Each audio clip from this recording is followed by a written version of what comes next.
Saat rune itu terintegrasi ke dalam formasi kota, seluruh kota berguncang hebat. Para biksu berjubah hitam menjadi pucat, muntah darah, dan terbang mundur. Namaku Chen Ping. Aku datang menemui wali kotamu untuk memberinya muka. Jika ada yang mencoba menghentikanku, jangan salahkan aku karena membunuhnya. Suara Chen Ping bergema di seluruh kota bagaikan lonceng besar, dan bunyi yang bertahan lama bahkan menyebabkan munculnya retakan di awan. Para biksu berjubah hitam itu berjalan dengan ekspresi muram.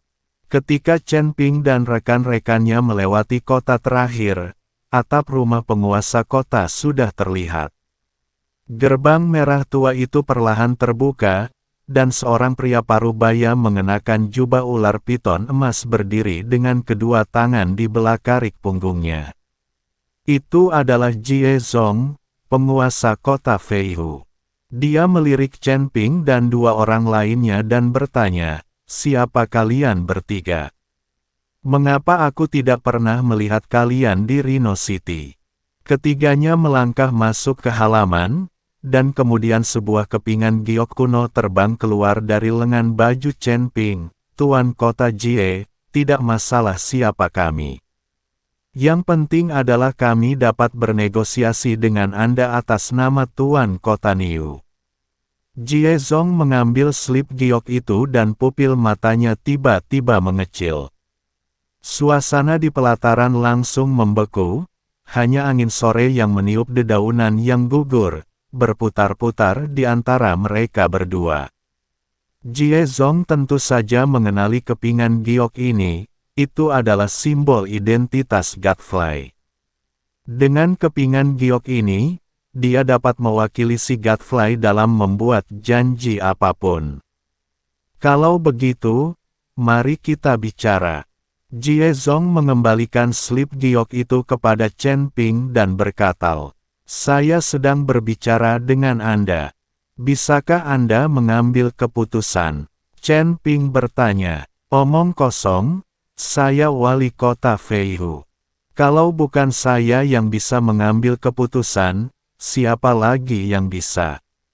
Jie Zong mendengus dingin. "Meskipun Anda adalah wali kota Feihu, orang yang dapat membuat keputusan mungkin tidak ada di sini, kan?" Setelah Chen Ping selesai berbicara, dia melihat ke arah barat. Karena di sebelah barat mansion Tuan Kota, ada barisan pegunungan yang mengarah ke barat, dan ada lebih dari selusin kota di sepanjang jalan, yang semuanya berada dalam lingkup pengaruh kota Feihu. Tetapi Chen Ping menemukan bahwa puluhan kota di kota Feihu membentuk sebuah formasi. Meskipun sekilas, kota-kota ini melindungi kota utama di tengah. Namun, Chen Ping menyadari bahwa inti formasi itu ada di pegunungan. Di pegunungan itu ada sebuah kota yang wilayahnya sangat luas, jenis kota kecil yang dipandang rendah oleh orang lain. Namun, inti dari seluruh formasi besar ini terletak di atas kota kecil ini, yang jelas tidak masuk akal. Oleh karena itu, Chen Ping berspekulasi bahwa Xie Zong hanyalah penguasa kota dalam nama saja, dan orang yang benar-benar mengendalikan kota Feihu pasti ada di kota kecil itu. "Apa yang kau bicarakan? Aku tidak mengerti apa maksudmu. Kalau kau tidak mau bicara, silakan saja. Pokoknya, aku sudah memegang anak si Godfly. Aku punya banyak waktu untuk menunggunya bicara." Jie Zong tampak sangat marah dan berkata dengan wajah dingin. Melihat ekspresi Jie Zong, Chen Ping menjadi semakin yakin bahwa tebakannya sepenuhnya benar. "Tentu saja kami ingin bicara, kalau tidak, mengapa kami harus menempuh perjalanan ribuan mil untuk datang ke sini?" kata Chen Ping. "Baiklah, karena kamu ingin bicara, masuklah." Setelah Jie Zong selesai berbicara, dia masuk ke ruangan lebih dulu. "Saudaraku, hati-hati penipuan." Melihat ini, Feng Xian mengingatkan Chen Ping. Menantu laki-lakiku tersayang, sebaiknya kita berhati-hati. Jie Zong ini jelas-jelas mempermainkan kita dan bahkan telah mengirim orang untuk menguji kita di pos pemeriksaan. Bai Yi juga mengingatkan Chen Ping. Kalian berdua tunggu di luar. Aku akan masuk dan melihat jika ada bahaya. Kalian segera mundur dan jangan khawatirkan aku. Chen Ping berkata pada Feng Xian dan Bai Yi. Kakak, menurutmu aku ini siapa? Aku lebih baik mati daripada membiarkanmu dalam bahaya. Sang Dewa Gila mengatakan hal ini dengan setia.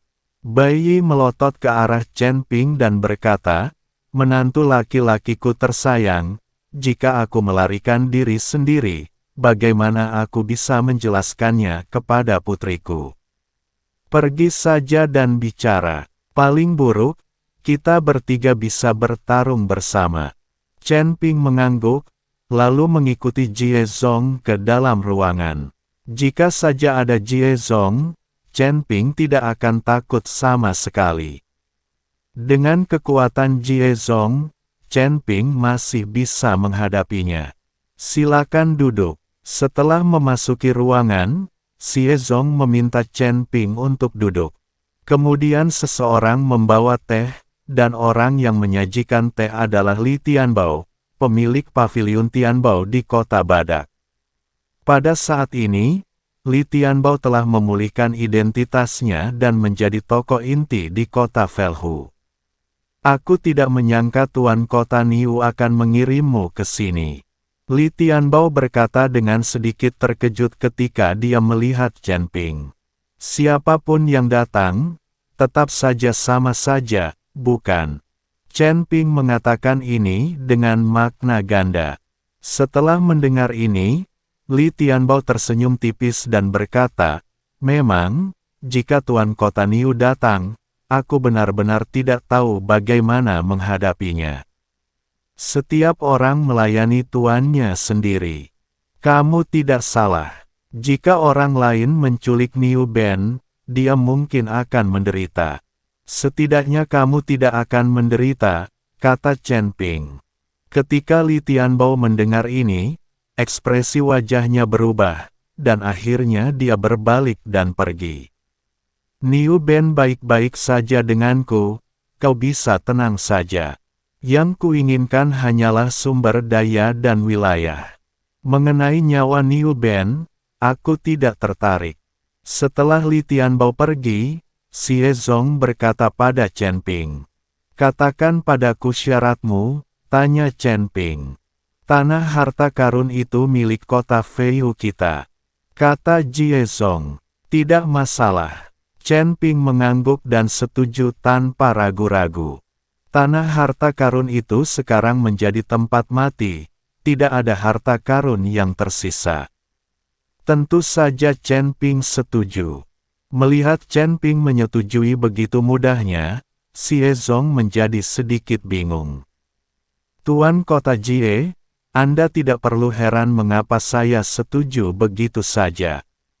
Butuh waktu untuk membuka tempat harta karun itu. Sekarang tempat itu hanya tanah kosong. Tidak seorang pun bisa masuk. Jadi tempat seperti ini tidak penting bagi Tuan Kota Niu.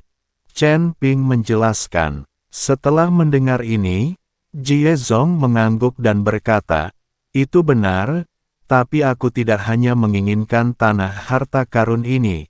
Aku juga menginginkan 1 juta koin abadi, ditambah sumber daya berusia seabad dari 3 tempat di selatan kota Badak.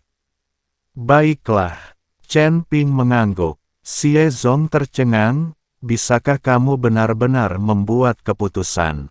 Tentu saja, ketika Tuan Kota Niu meminta saya untuk datang, dia mengatakan kepada saya bahwa saya akan bertanggung jawab sepenuhnya dan saya akan menyetujui semua persyaratan Anda.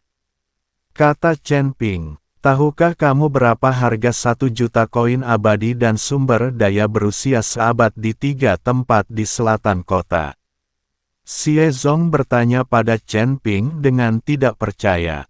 Aku tidak tahu, tetapi aku tahu bahwa jika kamu kehilangan koin abadi, kamu dapat memperolehnya lagi, dan jika kamu kehilangan sumber daya, kamu dapat menciptakan sumber daya baru, tetapi jika anakku tiada, maka dia benar-benar tiada.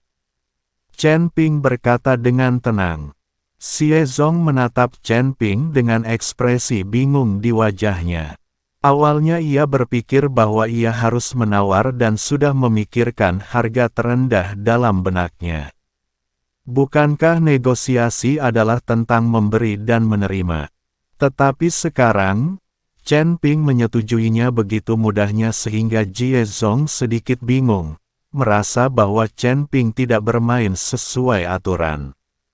Bisakah Anda benar-benar membuat keputusan?